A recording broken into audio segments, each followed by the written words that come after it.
Hello everyone, এর আগের ভিডিওতে আমরা আলোচনা করেছি যে কোলেস্ট্রল বেশির জন্য কোন কোন ফুড দায়ী এবং কোন ফুড আমরা নিষেধ করব। আমি টোটাল 10টা ফুডের কথা বলা হয়েছে যে ফুডগুলো খেলে কোলেস্ট্রল লেভেলটা বাড়তে পারে, বা ব্যাড কোলেস্ট্রল যেটা আলোচনা করেছি। কোলেস্ট্রল যেটা দুটো পার্ট, একটা খারাপ কোলেস্ট্রল, একটা ভালো কোলেস্ট্রল। তো খারাপ কোলেস্ট্রল কিন্তু বাড়তে পারে, সেই ফুডগুলো নিয়ে আলোচনা করেছি। আজকে যেটা আলোচনা করব যে কোলেস্ট্রল যাদের বেশি হচ্ছে, কোলেস্ট্রল কমানোর জন্য কোন ফুডগুলো আমরা খেতে বলবো।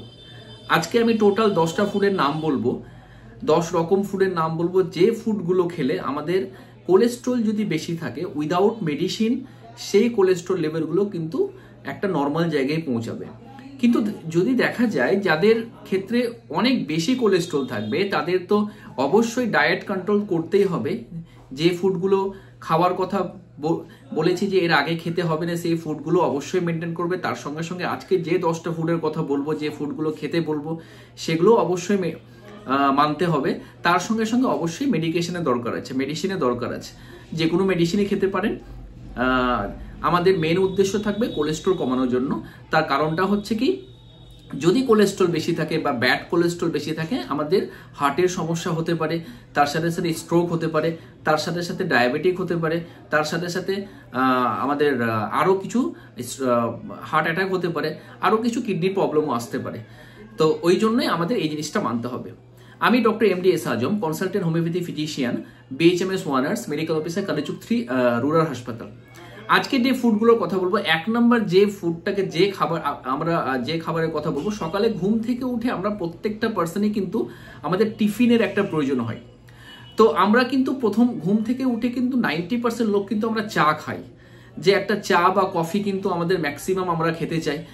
তো আমরা যদি চাটা খেয়ে যদি অন্যভাবে খাই, অন্য রকম চা খাই, তাহলে কিন্তু আমাদের কোলেস্ট্রলের ক্ষেত্রে কিন্তু খুব ভালো হেল্প হবে। যেমন কোন চায়ের কথা বলবো, গ্রিন টি বা লিকার চা। গ্রিন টির বিশাল হেল্পফুল। তার কারণটা হচ্ছে এর মধ্যে অ্যান্টিঅক্সিডেন্ট আছে। গ্রিন টি যে খারাপ কোলেস্ট্রল ওটা কমাতে হেল্প করে, তার সাথে সাথে যে ভালো কোলেস্ট্রল HDL যেটা আছে সেটা বাড়তে হেল্প করে।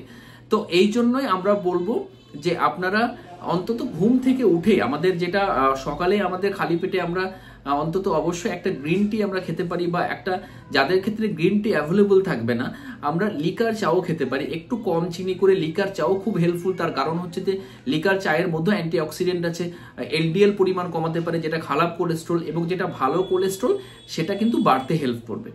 তাহলে 1 নম্বর যেটা পয়েন্ট আমরা জানলাম যে গ্রিন টি বা লিকার চা is very much important cholesterol কমানোর জন্য। এটা আমরা অবশ্যই খেতে পারি সকালে ঘুম থেকে উঠে। 2 নম্বর যেটা হচ্ছে যে আলমন্ড বা আখরোট বা যে কোনো ধরনের বাদাম। আমাদের কোলেস্ট্রল কমানোর জন্য সমস্ত ফুডের মধ্যে ইম্পর্ট্যান্ট অনেক ফুড আছে, তার মধ্যে কিন্তু তার মধ্যে যেটা আমাদের হচ্ছে যে কাঠবাদাম বা আলমন্ড বা আখরোট বা বাদাম, এটা প্রচুর হেল্পফুল।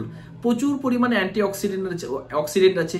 তার সাথে সাথে আমাদের HDL লেভেলটা বাড়তে হেল্প করে, মানে যেটা ভালো কোলেস্ট্রল ওটা বাড়ায় আমাদের। তার সাথে সাথে আমাদের খারাপ কোলেস্ট্রলটা কিন্তু কমাতে হেল্প করে। এর সাথে সাথে রিফাইন্ড কার্বোহাইড্রেট যেটা হয় সেটাও কিন্তু কম থাকে এর মধ্যে। তার জন্যই বলবো যে আমরা অন্তত সকালে 3 থেকে 4টা করে অন্তত হোক আখরোট, তার সাথে সাথে আমাদের কাঠবাদাম বা যে কোনো ধরনের বাদাম কিন্তু আমরা অবশ্যই খেতে পারি। তাহলে অবশ্যই কিন্তু কোলেস্ট্রল লেভেলটা কিন্তু কমবে। এটা 2 নম্বর পয়েন্ট। এবার 3 নম্বর পয়েন্টটা বলবো যে ওটস এবং বার্লি আমরা প্রত্যেকটা পার্সনই জানি। ওটস আমরা কিন্তু প্রতিটা দোকানে আমাদের পাওয়া যায়। আমরা একটা দুধ দিয়ে ওটস হিসাবে খেতে পারি, প্রত্যেকটা বাচ্চাকেও আমরা খাওয়াই, কিন্তু আমরা বড়রাও খেতে পারি। যাদের কোলেস্ট্রল লেভেল বেশি আছে তাদেরকে বলবো যে ওটসটা অন্তত খান। তার সাথে সাথে বার্লিও সেবন করতে পারেন। তার কারণটা কি, ওটস আমাদের অ্যান্টিঅক্সিডেন্ট প্রচুর আছে, তার সাথে সাথে ওমেগা 3 ফ্যাটি অ্যাসিড আছে, যেটা খুবই হেল্পফুল কোলেস্ট্রল কমানোর জন্য, যেটা আমাদের সামুদ্রিক মাছে পাওয়া যায়। তার সাথে সাথে কি আছে, তার সাথে সাথে আমাদের খারাপ কোলেস্ট্রলকে কমাতে হেল্প করে, তার সাথে সাথে আমাদের ট্রাইগ্লিসারাইড লেভেলটা কমাতে হেল্প করে, তার সাথে সাথে আমাদের কি করে, ভালো কোলেস্ট্রল বাড়তে হেল্প করে। তার জন্য অবশ্যই বলবো যে ওটস এবং বার্লি আপনারা অবশ্যই খেতে পারেন, তাহলে কিন্তু খুবই হেল্পফুল, কোলেস্ট্রল কমানোর জন্য খুব হেল্প হবে। এটা হচ্ছে 3 নম্বর পয়েন্ট। 4 নম্বর যেটা পয়েন্ট হচ্ছে আমাদের যে দেখুন আমরা কিন্তু বাঙালিরা ভাত কিন্তু আমাদের লাগেই, ভাত ছাড়া কিন্তু আমরা কোনো রকম ভাবেই চলতেই পারি না, অন্তত একবেলা আমাদের ভাত লাগবে। তার সাথে সাথে ডালটাও কিন্তু আমাদের ক্ষেত্রে বাধ্যতামূলক হয়ে দাঁড়ায়। তো কোন ডালটা আমাদের কোলেস্ট্রল কমানোর জন্য হেল্পফুল? প্রথম যেটা বলবো সেটা হচ্ছে মুসুর ডাল, তার সাথে সাথে অরহর ডাল এবং আমাদের সবুজ মুগ ডাল পাওয়া যায় বাজারে, অনেক মুদিখানা দোকানে পাবে। তার মধ্যে প্রচুর অক্সিডেন্ট আছে, এগুলো এই তিনটে ডালের মধ্যে প্রচুর পরিমাণে ইজিলি ডাইজেস্টেবল। তার সাথে সাথে আমাদের খুব হেল্প করবে, যখন ভালো কোলেস্ট্রল সেটাকে বাড়তে হেল্প করে এবং খারাপ কোলেস্ট্রল কমতে হেল্প করে। তার জন্যই বলবো মুসুর ডাল, অরহর ডাল বা সবুজ মুগ ডাল, এগুলো কিন্তু আমরা খেতে পারি। এগুলো খুবই হেল্পফুল কোলেস্ট্রল কমানোর জন্য বা ট্রাইগ্লিসারাইড লেভেলটা কমাতে হেল্প করবে। এটা হচ্ছে 4 নম্বর পয়েন্ট। এবার 5 নম্বর পয়েন্ট হচ্ছে রসুন, তার সাথে সাথে কাঁচা হলুদ।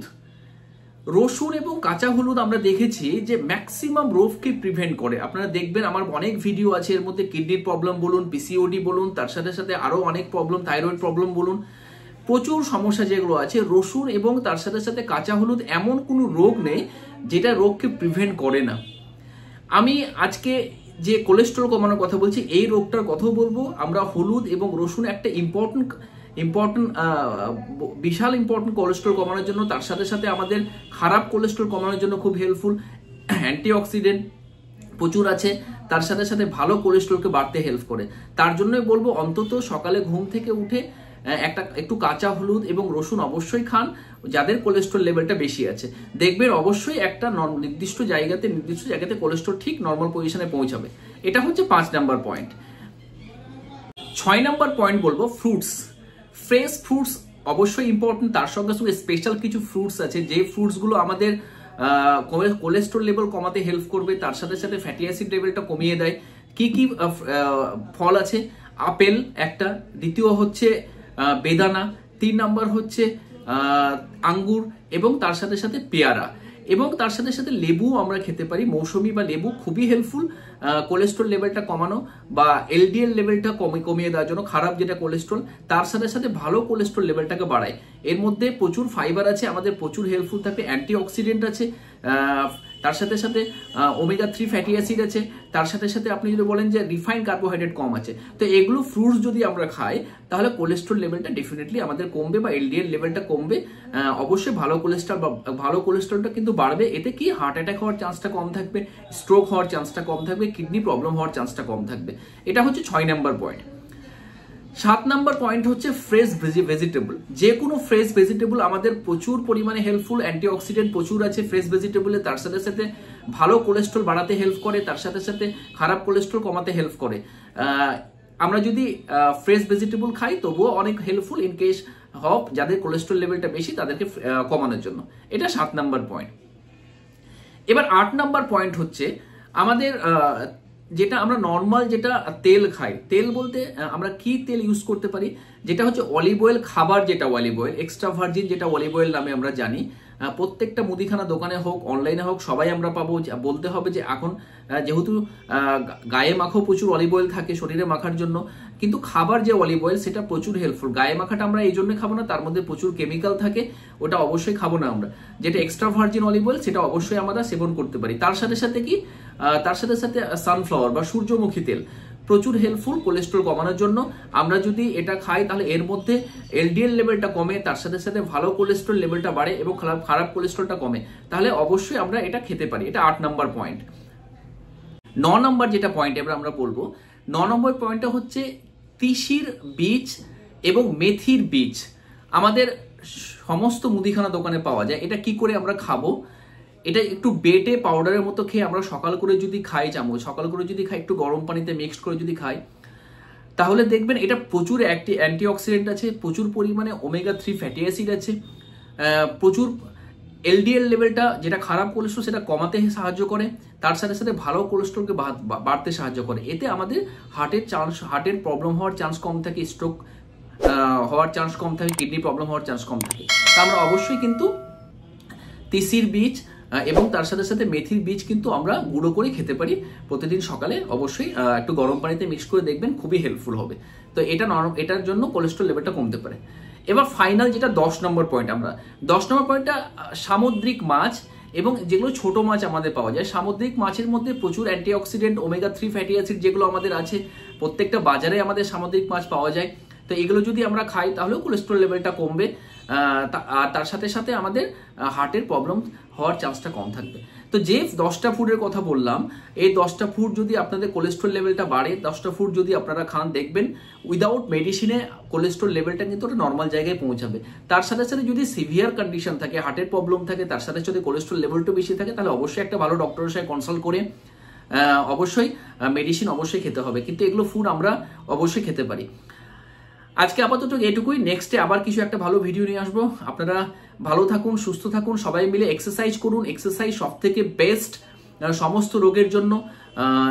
যেগুলো রোগ ডিসকাস করেছি সমস্ত রোগের জন্য এক্সারসাইজ বেস্ট। এবং তার সাথে সাথে সেডেন্টারি লাইফ যারা ইউজ করছেন, সেডেন্টারি লাইফ থেকে একটু উঠে আসুন, একটু সকাল করে হাঁটুন কিংবা যে কোনো টাইমে একটু এক্সারসাইজ করুন, দেখবেন আপনার প্রবলেম কিন্তু খুব তাড়াতাড়ি কমতে থাকবে।